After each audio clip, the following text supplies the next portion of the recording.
Hello guys, welcome to my AndWin Tech channel.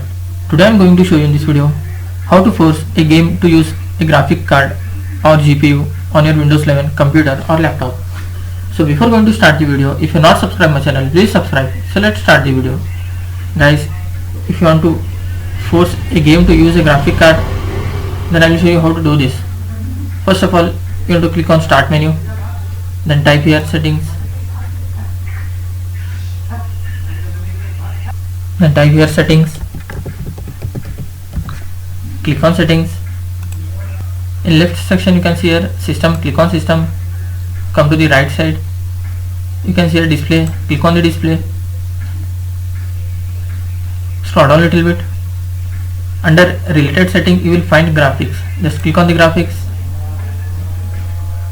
Here you will find all your installed apps and games. Suppose if you want to use graphic for this app, just select that app and click on option. Here you can see by default it is selected as let Windows decide power saving. Just you need to select high performance.